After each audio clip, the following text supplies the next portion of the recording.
والنار للملحدين والصلاة والسلام على أشرف الأنبياء والمرسلين سيدنا ومولانا أبي القاسم اللهم صل على محمد وعلى آله الطيبين الطاهرين المعصومين المظلومين لا سيما بقية الله في الأرض أرواحنا لتراب مكتبه الفداء ولعنة الله على أعدائهم أجمعين أما بعد فقد قال الله تعالى في القرآن المجيد بسم الله الرحمن الرحيم وفديناه بذبح عظيم اللهم صل على محمد عزیزان گرامی، آپ اس بچڑے کو شہادت امام حسین ذبح عظیم کیوں کہا یہ عنوان سے سماعت فرما رہے ہیں، اور آج اس بچڑے کی چوتھی مجلس ہے۔ کل ہماری گفتگو یہاں تک پہنچی تھی کہ اگر انسان اپنے نفس سے گزر جائے تو وہ حقدار نعمت قرار پاتا ہے۔ انسان اگر بہت سی چیزوں کو خدا کے لیے چھوڑ دے تو وہ جتنا چھوڑتا جائے گا اتنا ہی پاتا جائے گا۔ توجہ چلو، یہ مذہب کی کہا جائے کہ پوری فلاسفی اس کے اندر چھپی ہوئی ہے، اور جس نے اس کو نہیں سمجھا وہ دنیا میں بھی گھاٹے میں ہے اور آخرت میں بھی گھاٹے میں۔ کائنات میں جو قانون ہے وہ قانون قربانی ہے۔ کیوں ہمارے مذہب میں قربانی پر اتنا زور ہے؟ کیونکہ قربانی کے بغیر کچھ ہو ہی نہیں سکتا ہے۔ ایک ماں کی قربانی ہی تو ہے کہ جو بچہ پروان چڑھ جاتا ہے۔ اگر ماں کے اندر جذبہ قربانی نہ ہو تو ایک بچہ بھی پروان نہیں چڑھ سکتا۔ یہ قانون الہی ہے۔ ہر چیز ہر آن قربان ہو رہی ہے۔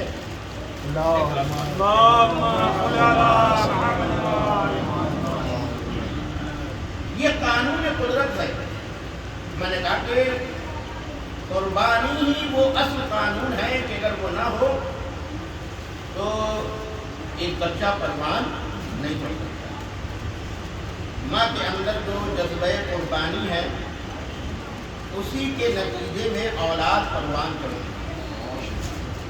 اور جس دن ایک ماں اس فطرت قربانی سے ہٹ جائے تو پھر اس کو بھی درندہ بننے میں دیر نہیں لگتی۔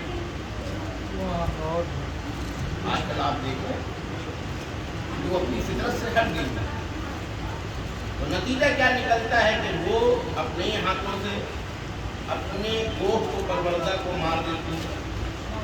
اس لیے ہوا یہ خود ایک ٹاپک ہے کہ کیوں وہ چیز یا وہ شخصیت جو مرکز رحمت تھی، اور عورت کو ہمارے دین میں ایک ہندی کا لفظ ہے وہ یہاں پر سٹیک بیٹھتا ہے، کیونکہ ہمارے یہاں عورت کو رحمت کا پرتیک مانا گیا ہے۔ یعنی عورت کی بنیادی صفت ہے رحمت، اور اسی لیے اسے بھی رحمت قرار دیا گیا اور اس کی اس کوکھ کو بھی رحم قرار دیا۔ عجیب بات ہے۔ ہمارے یہاں دو بنیادی قانون ہیں جس کا تعارف ہی کیا گیا ہے رحم سے، صلہ رحم، قطع رحم۔ دو بنیادی قانون ہیں، صلہ رحم، قطع رحم کا اگر تم اپنے رشتہ داروں سے ملتے ہو، ان سے اچھا برتاؤ کرتے ہو، تو اسے کاہے کا نام دیا جاتا ہے؟ صلہ رحم۔ اگر تم نے اپنے رشتہ داروں سے تعلقات توڑ لیا، ان سے اچھا سلوک نہیں کیا، اسے کیا کہا گیا؟ قطع رحم۔ عجیب بات ہے، کہا تم یہ مت سمجھنا کہ تم نے اپنے چچا سے رابطہ توڑ لیا ہے، تم مت سمجھنا کہ تم نے اپنے ماموں سے رابطہ توڑ لیا ہے، تم نے اپنی اصل سے رابطہ توڑ لیا۔ تمہاری اصل ہے رحم مادر، صلہ رحم یعنی رحم سے جڑو، قطع رحم یعنی رحم سے رشتہ توڑا۔ تم نے ماموں سے رشتہ نہیں توڑا ہے، تم نے چچا سے رشتہ نہیں توڑا ہے، تم نے خالہ سے رشتہ نہیں توڑا ہے، تم نے کس سے رشتہ توڑا ہے؟ تم نے اپنی اصل سے رشتہ توڑا ہے۔ تم کٹی ہوئی پتنگ ہو جس کی ڈوری ہی کٹ گئی ہے۔ توجہ دے رہا ہوں، یہ دو بنیادی قانون ہیں ہمارے مذہب میں جس کی نسبت رحم مادر کی طرف ہے، اور یہ بہت گہرا اشارہ ہے اس بات کی طرف کہ کیا تم سمجھتے ہو کہ میں نے تمہیں تنہا رحم میں وجود بخشا ہے، بلکہ جب تم رحم مادر میں آئے تو صرف تم ہی نہیں آئے، تمہارے رشتے بھی ساتھ میں آئے۔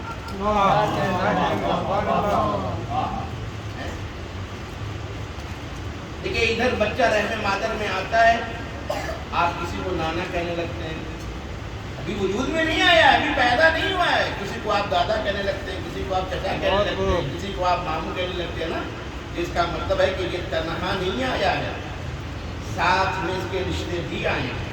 سبحان اللہ۔ یہ گہرائی توجہ کہہ رہا ہوں، اسی رحم میں جب تم آئے تو تم ساتھ میں اپنے تمام رشتوں کو لے کر کے آئے۔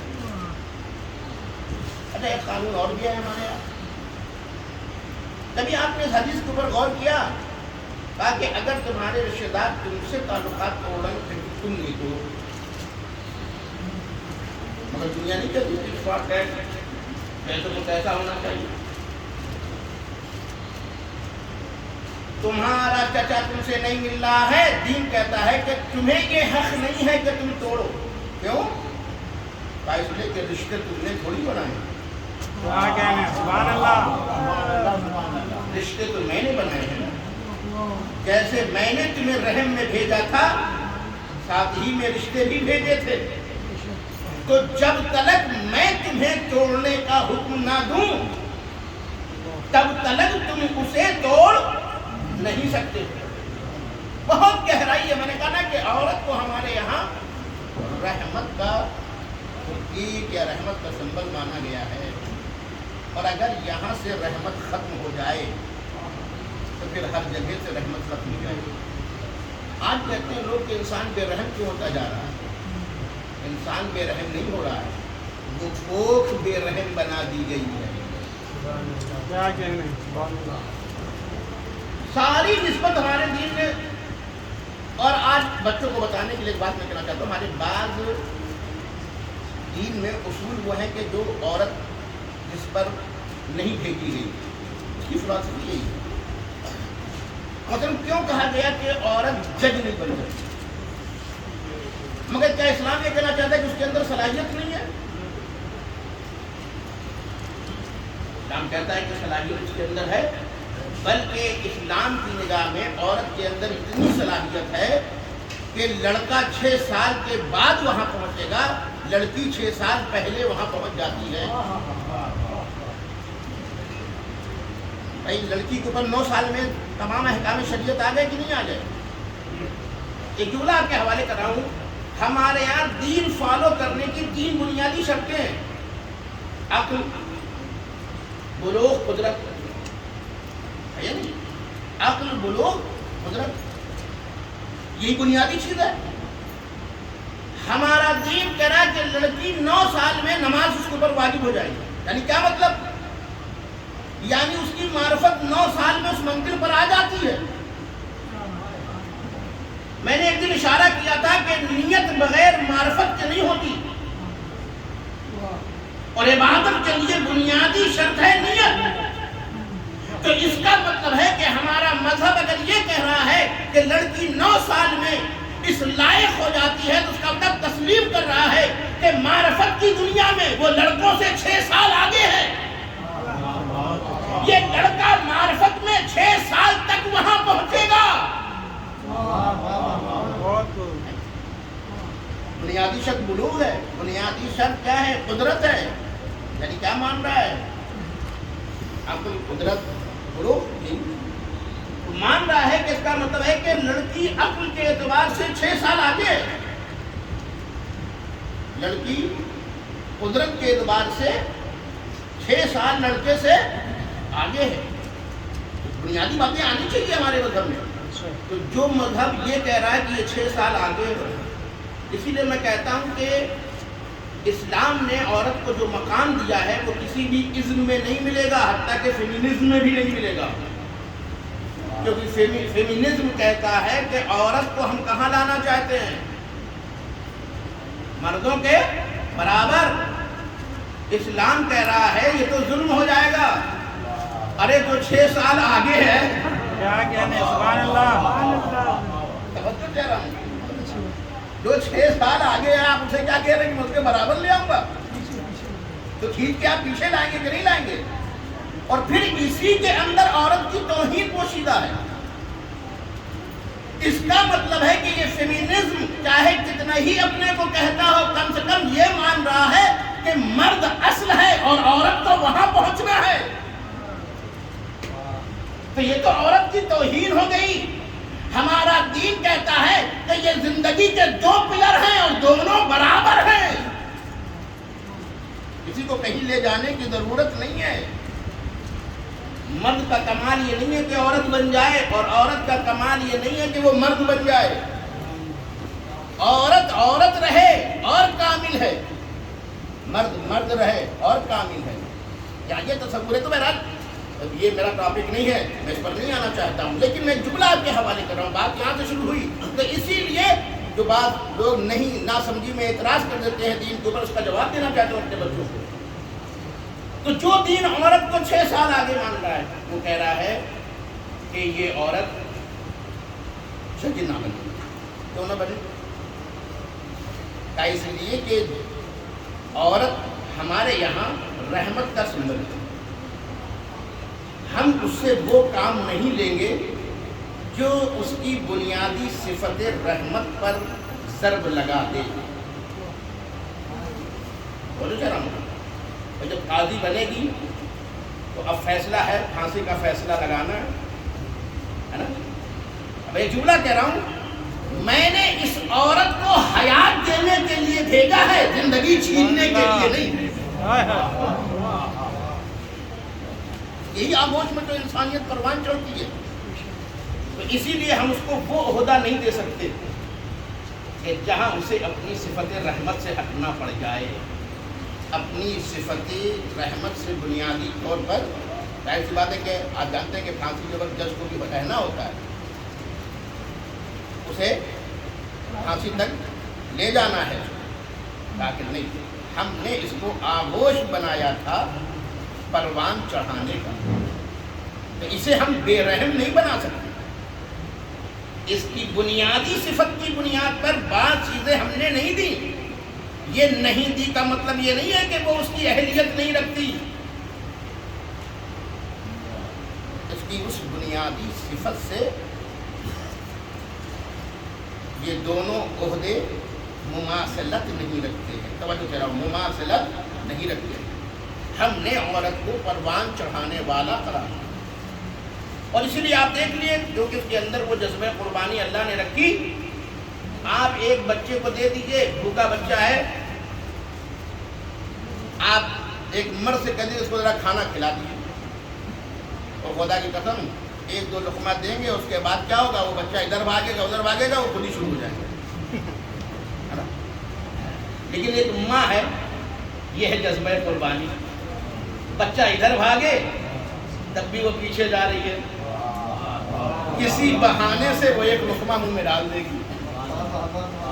توجہ دے رہا ہوں تعالیٰ کرام، یہ جذبہ قربانی ہے جو انسان پروان چڑھ رہا ہے. اگر ہم نے یہ جذبہ قربانی نہ دی ہوتی تو تم پروان چڑھ ہی نہیں سکتے تھے. تو اسی لیے میں نے کہا کہ اس کائنات میں جو چیزیں بھی ہل رہی ہیں، پھول رہی ہیں، آگے بڑھ رہی ہیں، جو بھی آپ کرشمہ دیکھ رہے ہیں، وہ صرف قانون قربانی کا نتیجہ ہے. ہر لمحہ کوئی قربان ہو رہا ہے تو کوئی پروان چڑھ رہا ہے. فلسفی کو سمجھ لیجیے. اب وہ بات میں نے چھوڑ دیا، انشاءاللہ وہ صلہ رحم والی بات کسی دن اور. لیکن ایک اشارہ کیا ہے میں نے کہ دو بنیادی حکم عورت سے مخصوص کیے گئے کہ رشتہ داروں سے ملنا یعنی رحم سے ملنا، رشتہ داروں سے تعلقات توڑ لینا یعنی رحم سے تعلقات توڑ لینا. انشاءاللہ ظاہر سی بات ہے کہ ہم نے کہا نا کہ ہمارے یہاں دامن وقت میں اتنی محدودیت ہوتی ہے کہ ہم بہت سی چیزوں کو چھوڑ دیتے ہیں، اور شاید چھوڑنے کی بات ہی کر رہے ہیں تو اسی چھوڑنے میں بہت کچھ پانا بھی ہے.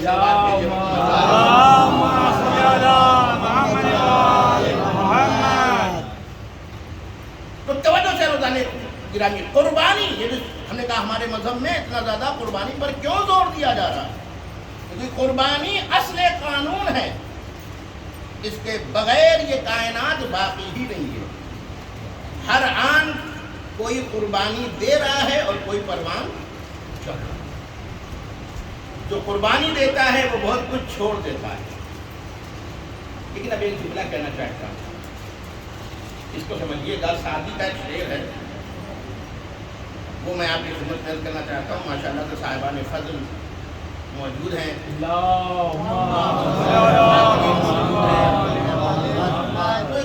بہرحال صاحبان فہم کا مجمع سامنے ہے تو اشارے میں گفتگو کرنا چاہتا ہوں.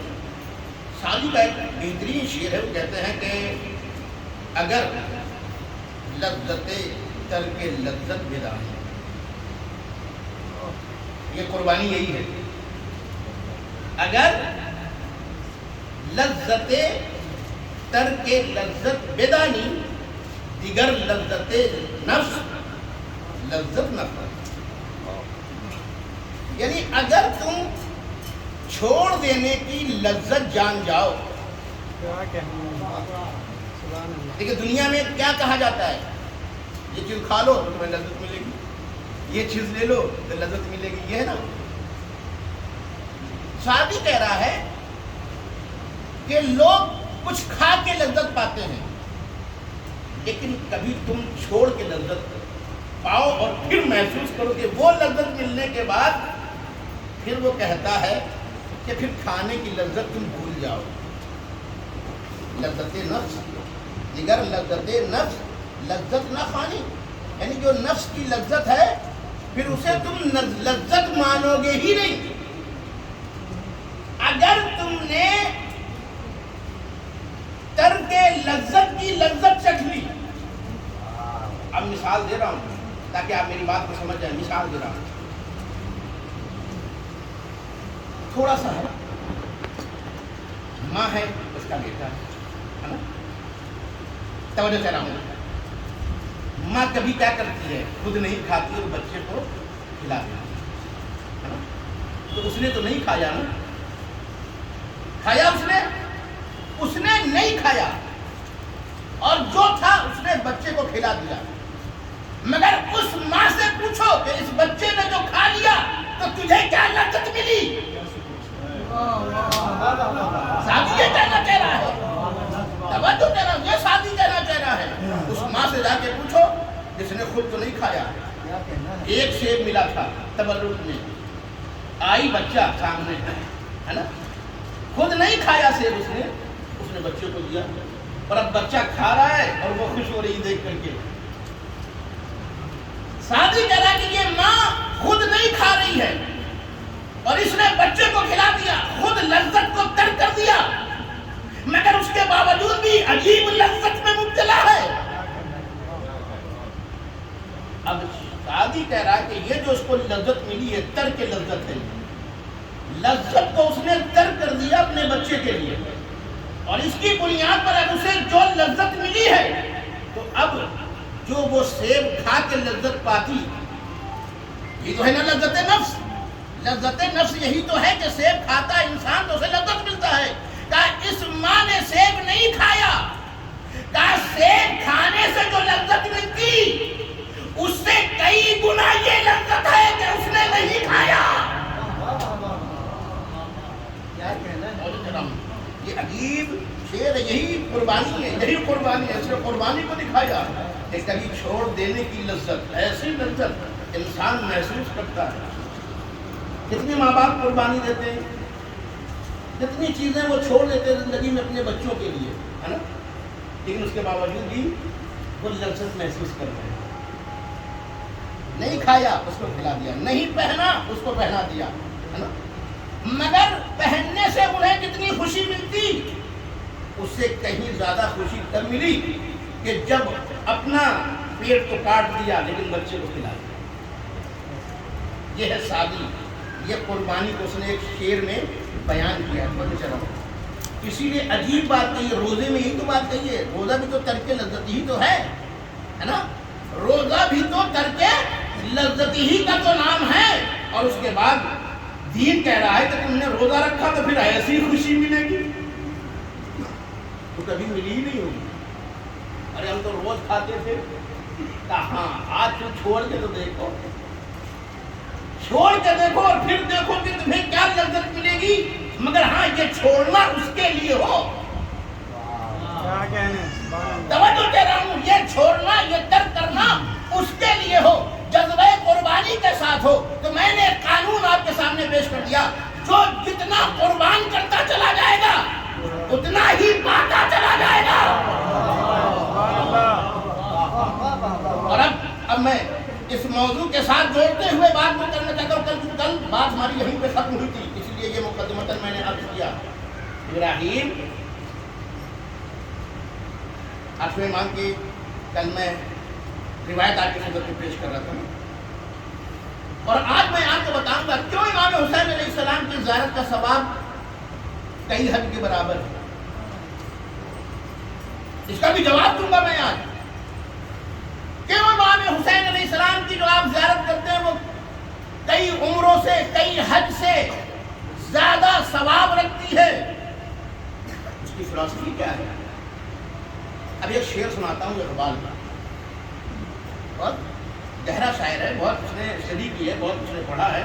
اور میں کہتا ہوں کہ اصل اقبال کو سمجھنا ہے تو اردو کے شعروں میں نہ سمجھو. اصلی شاعر جو اقبال ہے وہ فارسی میں، اور شاید وہ سمجھتا ہے کہ اصلی بات میں فارسی ہی میں کہہ سکتا ہوں. اس لیے جتنی بھی اہل بیت کی مدح، بنیادی مدح ہے، اس نے اردو میں نہیں کی ہے، فارسی میں کی. عجیب شعر کہتا ہے کہ سر ابراہیم و اسماعیل بود، سر ابراہیم و اسماعیل بود، یعنی ان اجمال را تفصیل بود.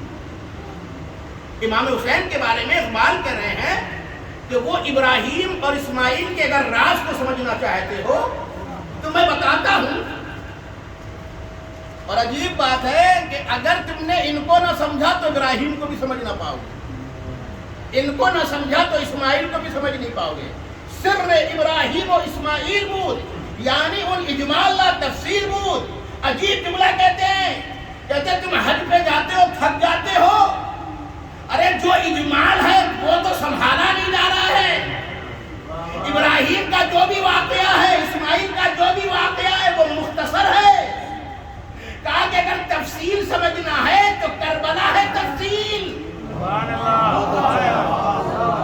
توجہ کہہ رہا ہوں، صفا اور مروہ یہ اجمال ہے، مینا یہ اجمال ہے، کعبے کی تعمیر یہ اجمال ہے، مقام ابراہیم یہ اجمال ہے، طواف یہ اجمال ہے، مقام ابراہیم کے پیچھے 2 رکعت نماز پڑھنا یہ اجمال ہے. اگر تفصیل جاننا چاہتے ہو تو کربلا میں آؤ، کربلا تمہیں بتائے گی کہ صفا کی تفصیل کیا ہے، مروہ کی تفصیل کیا ہے، زمزم کی تفصیل کیا ہے، قربانی کی تفصیل کیا ہے، یہی وہ بتائے گا. یہی وجہ ہے کہ جب حسین کا وارث شام میں پہنچا اور منزل دارالعلوم میں آیا تو کہا انا ابن مکہ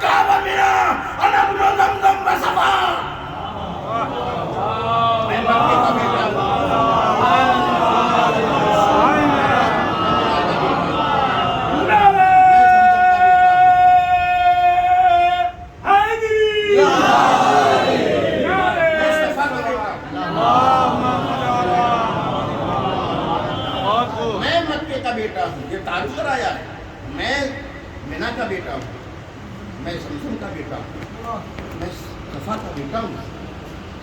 یعنی امام سجاد کہہ رہے ہیں کہ مکہ حسین ہی مکہ ہے، حسین ہی مینا ہے، حسین ہی زمزم ہے، حسین ہی صفا ہے، میں اس کا بیٹا ہوں. اگر آپ نے میری بات یہاں تک سن لی تو اب ابراہیم دیکھیں وہی جو کل بات میں نے روایت لے کے آ رہا ہوں، امام رضا کی روایت ہے، ذبح عظیم. یہ ادھر ادھر کی تفسیر نہیں ہے، معصوم کی تفسیر ہے. یہ فضل بن شادان کہتے ہیں کہ امام نے فرمایا کہ جب جناب ابراہیم نے جناب اسماعیل کی قربانی پیش کی، اور کل میں تفصیل سے اس کے اوپر روشنی ڈال چکا ہوں، اور وہ دمبا آیا اور جناب اسماعیل ہٹا دیے گئے، دمبا ذبح ہو گیا، اور جناب ابراہیم کی نیت صادق خوش ہو جاتے کہ چلو بچہ بچ گیا، دمبا آ گیا. اچھا ایک جملہ یہ بھی کہہ رہا ہوں کہ دمبا بھی کون سا دمبا تھا؟ دمبا بھی کون سا دمبا تھا؟ یہ بھی کوئی معمولی دمبا نہیں تھا، یہ وہی دمبا تھا جو قربانی میں دیا گیا. خدا کے اگر معصوم نہ ہو تو انسان حقیقتوں کو سمجھ نہ پائے. یہ دمبا جو آیا تھا قربانی اسماعیل کے لیے، یہ خود قربانی بن چکا ہے پہلے. وہ کون؟ وہ کب؟ جب آدم کے دو بیٹے تھے نا، حابیل اور قابیل، ہے نا؟ آدم کے دو بیٹے تھے نا، حابیل اور قابیل. اچھا ایک بات میں کہنا چاہتا ہوں، حابیل اور قابیل، قابیل کتنا ہی برا رہا ہو مگر وہ دنیا کے لیے نہیں لڑا. عجیب بات کہنا چاہ رہا ہوں میں، وہ زمین کے لیے لڑا، زمین کے لیے نہیں لڑا. وہ کائے کے لیے لڑا؟ نبوت کے لیے. دیکھیے پہلا میراث کا جھگڑا ہوا ہے زمین پر، وہ بھی آدم کے دو بیٹوں کے درمیان. وہ زمین کے ٹکڑے کے لیے تھا یا باپ کے منصب کے لیے تھا؟ اور ایک جملہ کہہ دوں، زمین پہلے ہے یا منصب پہلے ہے؟ اس کو پہلے طے کرو. جو پہلے ہے اس کی وراثت پہلے ہوگی. آدم کو پہلے زمین ملی یا پہلے خلافت ملی؟ انی جاعل فی الارض خلیفہ، میں تم کو روئے زمین پر خلیفہ بنانے والا ہوں. تو آپ یہ بتائیے کہ آدم پہلے زمین پر آئے تھے یا پہلے خلیفہ بن گئے تھے؟ تو بتاتے رہا ہوں، پہلے خلیفہ بنے اور خلیفہ بن کر کے وہ حقدار زمین ہوئے. توجہ چاہ رہا ہوں، یہ بہت بنیادی بات کہنا چاہ رہا ہوں. وراثت کے معاملے میں زمین بعد میں ملی ہے، عہدہ پہلے ملا. اور جس کو یہ عہدہ مل جائے اسے زمین بھی ملے گی، اور یہی آخر کے ساتھ ہونے والا بھی ہے. وہ آیت میں دہرانا نہیں چاہتا ہوں، یہ بنیادی قانون ہے قدرت کا. آدم کو خلافت پہلے ملی، پھر زمین پر بھیجے گئے. قابیل کتنا ہی برا رہا ہو مگر اتنا جانتا تھا کہ یہ زمین لڑنے کے لیے نہیں ہے، اس خلافت کے لیے لڑو. اور وہ سمجھتا تھا کہ اگر وہ مل گیا تو یہ بھی مل جائے گا. لہذا دونوں بیٹوں میں تکرار ہوئی ہے نا. تو اب قدرت نے اس کا فیصلہ کس سے کیا؟ کہا کیوں لڑتے ہو؟ اس کا ایک قانون ہے، اپنے اپنے جذبہ قربانی کو تو دیکھو. میں نے کہا بنیادی قانون ہے، اگر تم قربان کرنا جانتے ہو تو پانا بھی جانتے ہو. اچھا ایک بات آگے تو کہتا چلوں، اللہ نے کبھی کسی بخیل کو نہ نبی بنایا نہ امام بنایا. کیوں؟ یہ اس کے مقصد کے برخلاف ہے. بیچ میں کوئی ایسا بچولیا آ جائے جو لے کے رکھ لے. کہا دیکھیے واسطہ وہی بن سکتا ہے کہ جو مجھ سے لے اور بندوں تک دے. ہم اسے امام سمجھتے ہیں. اب سمجھ میں آیا کہ جب ولایت کی آیت کی بات آئی تو یہ کہا کہ جو حالت رکوع میں زکات دیتا ہے. میں توجہ دے رہا ہوں، ہماری صفت یہ ہوتی ہے کہ ہم ایک وقت میں اللہ والے ہو وقت میں سوشل ورکر، جس وقت سماج کی طرف جڑتے ہیں تو اللہ سے غافل، اللہ سے جڑتے ہیں تو سماج سے غافل۔ کا امام وہ ہوتا ہے کہ ایک ہی وقت میں ادھر بھی جڑا رہے اور ادھر بھی جڑا رہے۔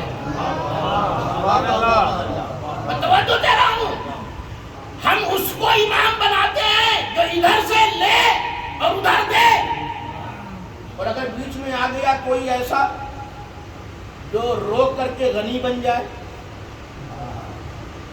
نہیں سمجھے، روک کر کے کیا بن جائے؟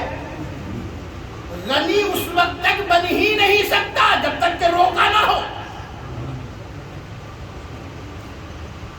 اور اب ایک جملہ کہہ رہا ہوں، خدا کی قسم کسی نبی کی صفت غنی نہیں ہے، کسی امام کی صفت غنی نہیں ہے۔ تمام ائمہ کے القاب پڑھ لیجیے، کہیں غنی نہیں ملے گا۔ تمام انبیاء کے القاب پڑھ لیجیے، کہیں غنی نہیں ملے گا۔ ہاں قرآن نے ایک بات کہی ہے، وہ کیا ہے؟ فَأَنْتُمُ الْفُقَرَاءُ إِلَى اللَّهِ وَاللَّهُ هُوَ الْغَنِيُّ الْحَمِيدُ۔ تم سب کے سب محتاج خدا ہو۔ اگر کوئی غنی ہے، اگر کوئی بے نیاز ہے تو وہ صرف پروردگار ہے۔ دیکھیے توحید کو پڑھ رہا ہوں، قرآن کہتا ہے کہ اگر کوئی غنی ہے تو وہ خدا ہے، اس کے علاوہ لباس غنا کسی کے لیے سلا ہی نہیں گیا، حتیٰ کہ میرا پیغمبر، اس لیے کہ وہ بھی تو مجھ سے ہی وابستہ ہے نا۔ سبحان اللہ، سبحان اللہ۔ بھائی پیغمبر محتاج خدا ہے، امام بھی محتاج خدا ہے، خدا ہی صرف غنی ہے۔ یہ قرآن عربی میں جب ہوا آ جائے فاصلہ بن کر کے تو یہ صرف کے معنی ہے، واللہ هو الغنی الحمید۔ اگر مبتدا اور خبر کے درمیان ضمیر آتی ہے تو وہ کاہے کے لیے آتی ہے؟ اختصاص کے لیے۔ قرآن کی آیت کہہ رہی ہے کہ صرف غنی خدا ہو سکتا ہے، اس کے علاوہ کوئی کچھ نہیں ہو سکتا۔ اب اگر کسی کو شوق ہے غنی کہلوانے کا، یا فالوورز کو شوق ہو گیا غنی کہنے کا، تو یہ شرک ہے، توحید تو نہیں ہے۔ اس لیے کہ قرآن کہہ رہا ہے کہ صرف اللہ غنی ہے، اللہ کے علاوہ کوئی غنی ہو ہی نہیں سکتا۔ اسی لیے ہم نے کہا کہ کسی امام کی صفت غنی نہیں، کسی نبی کی صفت غنی نہیں۔ ہاں بخیل بھی نہیں، جواد ملیں گے، سخی ملے گا، سجود ملے گا نا۔ کیوں؟ کہ اس لیے کہ ہم بناتے ہی اسے نبی ہیں، ہم بناتے ہی اسے ہیں کہ جو مجھ سے لے اور بندوں کو دے۔ اور اگر بیچ میں کوئی ایسا واسطہ آ گیا کہ جس کے اندر جذبہ قربانی دینے کا ہے ہی نہیں، تو ہم اس کو نہ امام بنا سکتے ہیں نہ نبی بنا سکتے ہیں۔ یہی وجہ کہ جب حابیل اور قابیل کے جھگڑے کا مسئلہ ہوا تو خدا نے فیصلہ اس پہ چھوڑا کہ تم جھگڑتے کیوں ہو؟ اپنے اپنے جذبہ قربانی کو پیش کرو۔ آپ جانتے ہیں کہ قابیل کاہے میں ہارا؟ قربانی کے جذبے میں۔ واقعات پیش کرنا تھا، کہا اپنی اپنی قربانی کو پیش کرو، جو قربانی کو پیش کرے گا وہی حقدار خلافت ہے۔ ایک بہت فضیلت کا نقطہ پیش کرنے جا رہا ہوں، غور سے سنیے گا۔ ابتدا سے ہی انتہا طے ہوتی ہے نا۔ آدم گئے، دو بیٹوں میں جھگڑا ہوا، وہ کہتے ہیں ہم حقدار ہیں، وہ کہتے ہیں ہم حقدار ہیں۔ آواز قدرت آئی، ہمارا کیوں امتحان ہے؟ ہم سے تو پوچھتے ہو، اپنا اپنا جذبہ قربانی دیکھو، لاؤ اپنی قربانیوں کو۔ جس کا جیسا جذبہ قربانی ہوگا اسی کے اعتبار سے وہ حقدار بنے گا۔ آپ جانتے ہیں جذبہ قربانی میں حابیل کامیاب ہوئے، قابیل ہارا۔ دونوں کا کام کیا تھا؟ جناب حابیل جانوروں کی پرورش کرتے تھے، قابیل کھیتی باڑی کرتا تھا، ہے نا۔ اب منزل قربانی یہیں پہ ہوتا ہے۔ جیسے اب ہمارے یہاں کیا ہوتا ہے، لوگ کب ماشاء اللہ سے اللہ کی راہ میں خرچ کرتے ہیں؟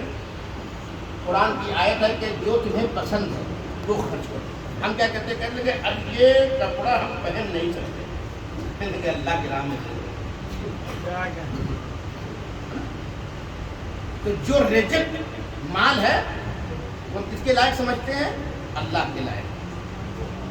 آواز قدرت آتی ہے اچھا جو میری راہ میں ریجیکٹ خرچ کرے گا وہ تو ریجیکٹ ہی پائے گا. پہلے مقولہ تھا جیسی نیت ویسی برکت. آج جو نیتوں میں کھوٹ ہے. پہلے جو لوگ کم کماتے تھے مگر برکتیں زیادہ تھیں. آج کا انسان زیادہ کماتا ہے مگر برکتیں نہیں ہیں. فرق کیا ہوا؟ کہ وہ کم کماتے تھے مگر نیت بہت اچھی تھی. کوئی دور کا بھی رشتہ دار آ جائے تو وہ پیچھے جاتے تھے اور اب قریب کا بھی آ جائے تو بہت چڑھائی جائے. اس کو ایک وقت لانا پڑے گا. اب عادت فطرت آتی ہے اچھا میرے دیے سے ایک وقت کھلانا تجھ پر بار ہے اور ہم سے چاہتا کہ بس تجھ پر لٹاتا ہی نہ. اگر تجھے لوٹنا ہی ہے تو لٹانا سیکھ. جتنا لٹاتا چلا جائے گا اتنا ہی فیاض سے لوٹتا چلا جائے گا. ایک سلوات بھیجے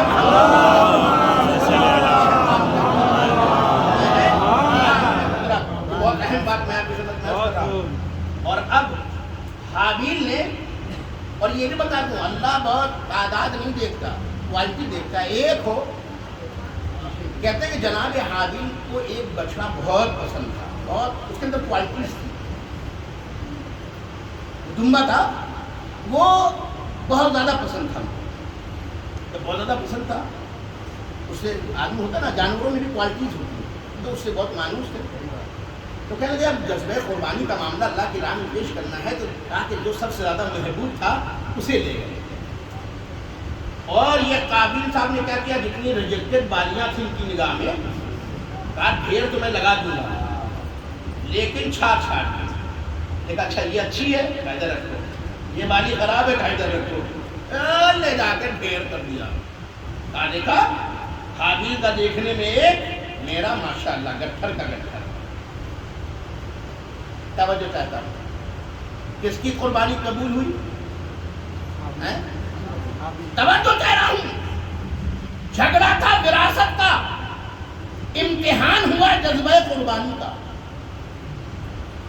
حابیل جذبہ قربانی میں کھڑے اترے, اللہ نے وہ دمبا قبول کر لیا. قابیل کی بالیاں جلا کر کے خاکستر کر دیا. توجہ چاہ رہا ہوں. حابیل اگر باپ کے منصب کے لائق بنے تو کس وجہ سے بنے؟ جذبہ قربانی. اب ایک بات کہہ رہا ہوں, کسی بھی نبی کی وراثت میں جب جھگڑا کرنا تو یہی قانون لے آنا.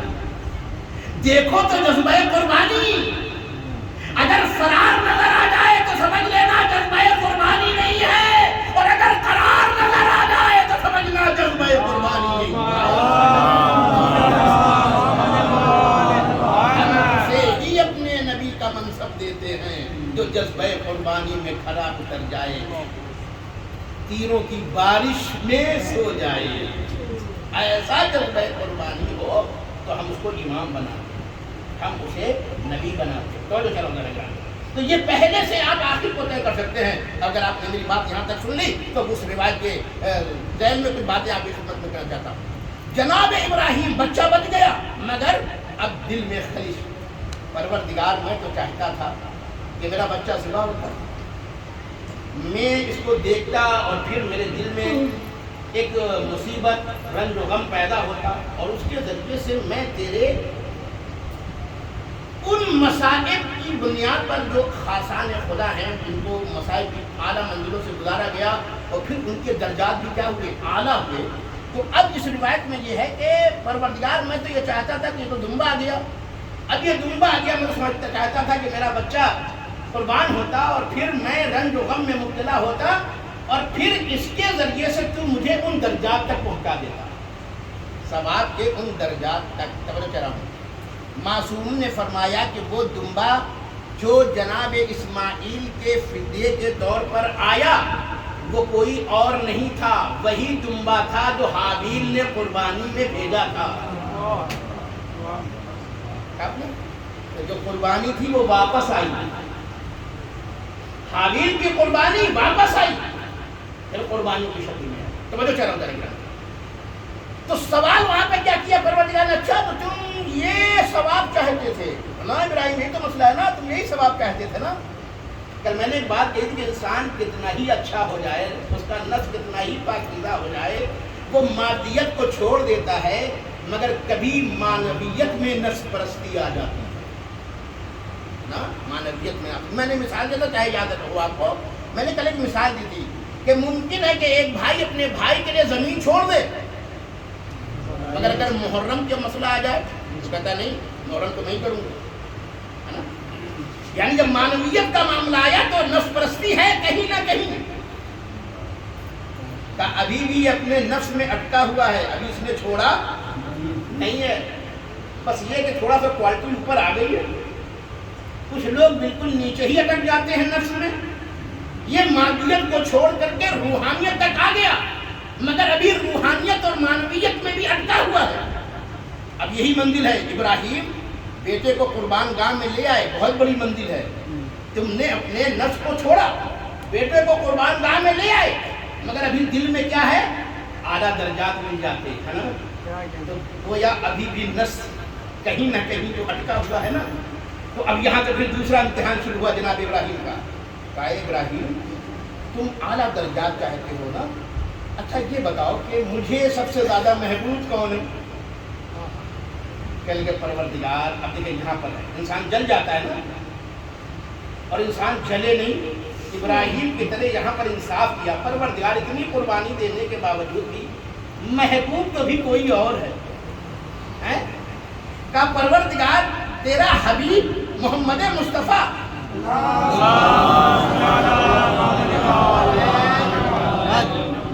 اب دیکھیں یہاں سے امتحان ہوا، مادیت والے نفس کا نہیں، اب معنویت والے نفس کا امتحان یہاں سے شروع ہوا۔ کہا اے میرے ابراہیم اب بتاؤ تمہیں وہ زیادہ محبوب ہے یا تمہارا یہ نفس جو اتنا اعلیٰ ہو چکا ہے کہ بیٹے کی قربانی دینے کے لیے آ گیا؟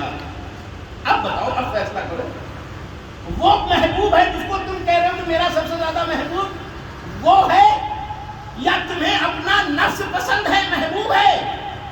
اس امتحان میں بھی کامیاب ہوئے، کہا پروردگار مجھے تو تیرا محبوب ہی پسند ہے، مجھے اپنا نفس پسند نہیں ہے، یعنی پھر اپنے کو چھوڑا، کہا وہ پسند ہے، اچھا وہ پسند ہے۔ اب دوسرا جملہ آیا، کہا اے ابراہیم یہ تو بات طے ہو گئی کہ چلو وہ پسند ہے تمہیں، لیکن اب یہ کہ یہ بات بتاؤ کہ اس کا بیٹا تمہیں محبوب ہے یا اپنا بیٹا محبوب ہے؟ عجیب بات ہے کہ گزرنا، یہ ہے گزرنا۔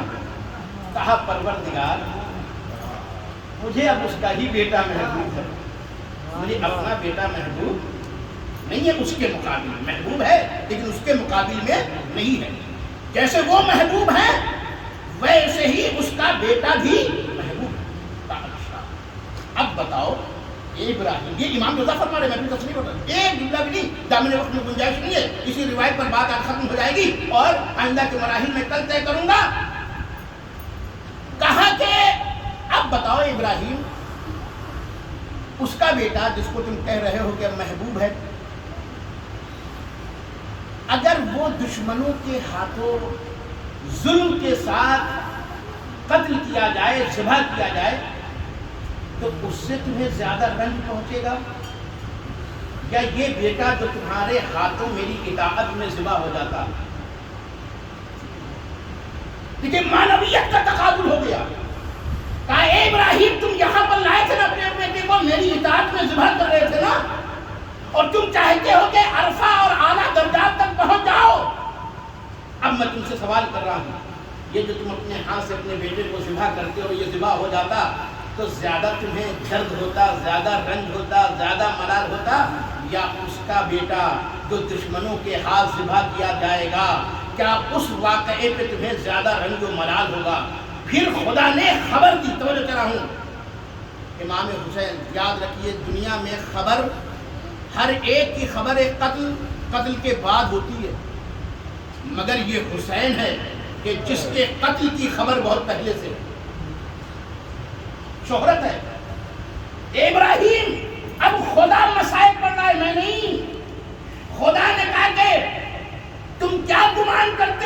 اگر یہی بیٹا ان لوگوں کے ہاتھ قتل کر دیا جائے جو گمان کرتے ہیں کہ وہ اسی حبیب کی امتی ہیں، لیکن مصائب یہ ہے مصیبت، گمان کر رہے ہیں کہ اس کے امتی ہیں اور کس کو مار رہے ہیں؟ اسی کے نواسے کو، اور وہ بھی ظلم سے اور بے دردی سے۔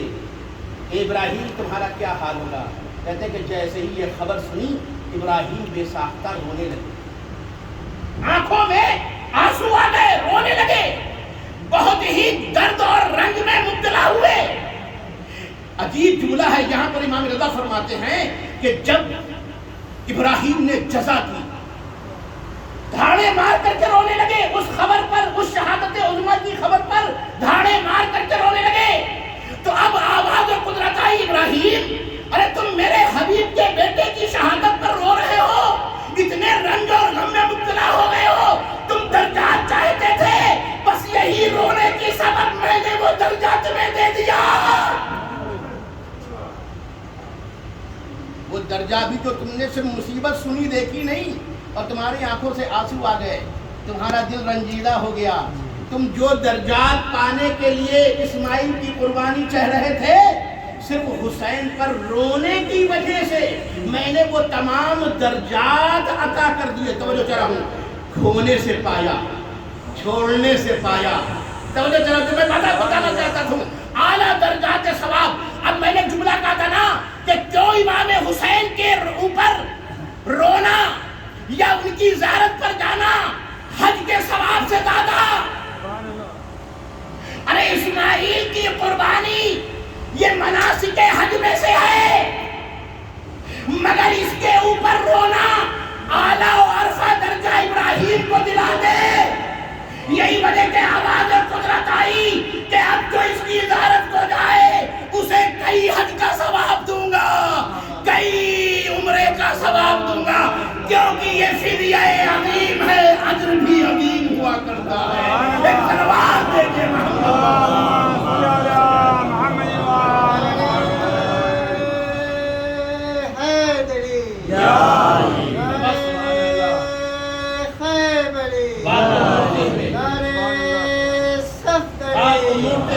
پر آ رہا ہوں گریز کرتے ہوئے، انشاءاللہ کل بہت سی باتیں اس ذیل میں کی جائیں گی، اور ہر دن ایک نیا رخ آپ کی خدمت میں لانے کی کوشش کروں گا، کیونکہ یہ حج جو بھی ہے اجمال ہے، اور کربلا کیا ہے؟